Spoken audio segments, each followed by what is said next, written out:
there's a number of first order and then second order effects that are not just about sanctions, but also about export controls by Russia that are creating swings in food markets like we've never seen, and will almost certainly lead to widespread famine by the end of this year at this point.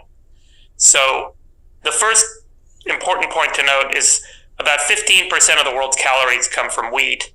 About a third of that wheat comes from Russia, Ukraine. Russia has banned export of wheat. And the wheat spring planting season is like now, this week. And there's not a lot of planting going on. You know, a lot of commodity folks are in the field trying to figure out who's actually going to go to field and plant.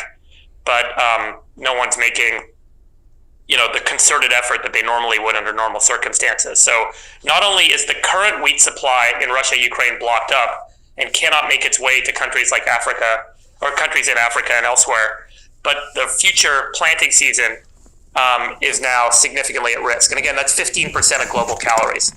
And just to take a step back, the whole planet Earth operates on a 90-day food supply.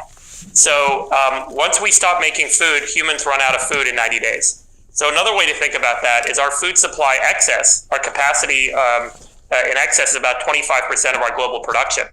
So if our global production goes down by 12%, we've lost half of our global food supply. And that's not just linearly across all nations. What happens is the most vulnerable nations lose their food supply first, and the richer nations buy that food supply to secure their population's calories. And so you very quickly see a bifurcation happen when you have a shortage in a food supply like this of just a few points, where suddenly famine is a real risk. And we already have about 800 million people on Earth that are subsisting on below 1,200 calories a day. So this very quickly tips the bucket in a significant way in a number of countries that's going to be really awful. And that's just on the wheat supply and wheat planting problem. The bigger problem is the energy price problem and the phosphorus and potassium problem.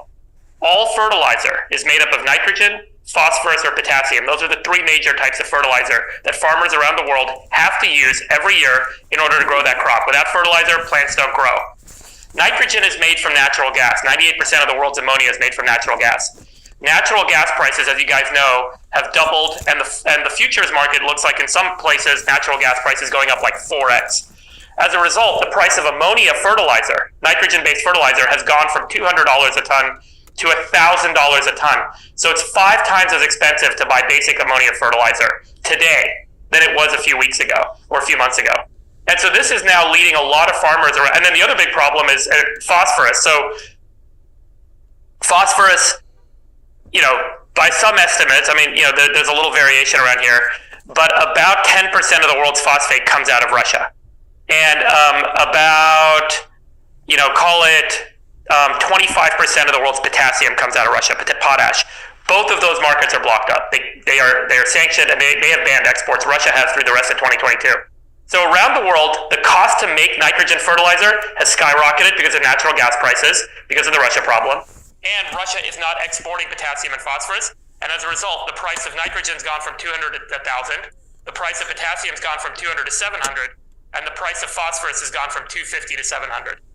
So now it's so expensive to grow a crop that a lot of farmers around the world are pulling acres out of production. And they're actually going to grow less this year than they would have otherwise because it is so expensive and they cannot access fertilizer locally to plant crops. So not only do we have the wheat problem, we now also have the fertilizer problem and the acres coming out of production problem. And so food supplies are going to go down even further, and this is going to become even more catastrophic.